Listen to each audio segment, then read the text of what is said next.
అక్కయ్య అసలు ఇదంతా ఏంటి? నన్ను ప్రశ్నలు అడగడానికి ముందు నువ్వు నా ప్రశ్నకి జవాబు చెప్పు. ఆ పిల్లతో నువ్వు స్కూల్లో గది తలుపులు వేసుకుని ఏం చేస్తున్నావు? మాట్లాడుకున్నావు అక్కయ్య, కేవలం మాట్లాడుకున్నావు. దాంతో మీకు ఒరిగేది? వయసులో ఉన్న నాట్యగతితో ఒంటరిగా ఆ సమయంలో నువ్వేం చేస్తున్నట్టు? నాట్యగతుల వల్ల నా బతికిలా తగలబడింది. ఒకదాని వల్ల చివరికి నాకు కేవలం నా భర్త అస్థికలు మాత్రమే మిగిలే. ఇక రెండోదేమో నా తమ్ముణ్ణి మాయలో పడేసి ఈ భవనం తనదే నాకు చెప్పేలా చేసింది. తన మాట నెగ్గాలని అనిపించింది. అక్కయ్య, కోపంలో ఉన్న మనిషి నోటికొచ్చినట్టు మాట్లాడుతూ ఉంటాడు. నువ్వంటే నాకు ఎంత గౌరవం ఏంటో నీకు తెలుసు. నా మీద నీకు గౌరవం ఉండుంటే నా బాధను అర్థం చేసుకునేవాడివి. నీ అక్క మాటల్ని గౌరవంగా పాటించుండేవాడివి. ఎవరో నాటిగత్తిని కొనుక్కోవాలనే ఆలోచన కూడా నీకు వచ్చేది కాదు.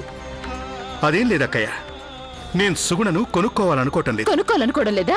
అయితే ఏం చేద్దామనుకుంటున్నా నువ్వు ఆ నాటిగత్తిని? ప్రేమించిన మనిషి ఏం చేస్తాడో అదే చేద్దామనుకుంటున్నా అక్కయ్య.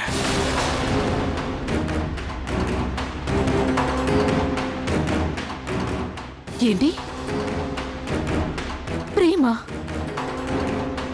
తమ్ముడు, నువ్వు ఆ నాట్యగత్తిని ప్రేమిస్తున్నావా? నాట్యగత్తె అనకు అక్కయ్య, నాట్యగత్తె అనకు. సుగుణ అని తనకు పేరుంది. నాకు అర్థమైంది తమ్ముడు. నువ్వు ఒంటరితనం భరించలేకపోతున్నావు.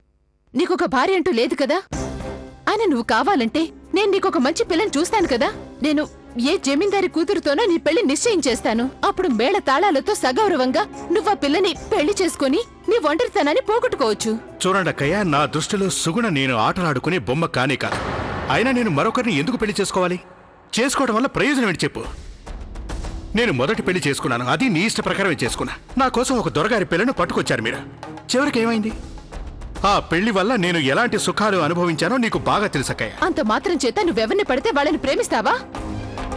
నేను చెప్పేది కొంచెం అర్థం చేసుకో. నాట్యగత్తెలకి జమీందారులు తాము కట్టి వదిలేసిన బట్టలు ఇవ్వచ్చు, తాము తిని వదిలేసిన ఎంగిలి పెట్టచ్చు. కాని తమ మనసు మాత్రం ఎప్పటికీ ఇవ్వకూడదు. ఆ నాట్యగత్తెల తలరత అలా ఉంది. అక్కయ్య, వాళ్ళని వస్తువులుగా భావించి వాడుకోవడానికి అలా దూరంగా ఉంచేస్తున్నాం మనం. ఆ పద్ధతిని నేను పూర్తిగా ఆపేయదలుచుకున్నాను అక్కయ్య, పూర్తిగా ఆపేయదలుచుకున్నాను.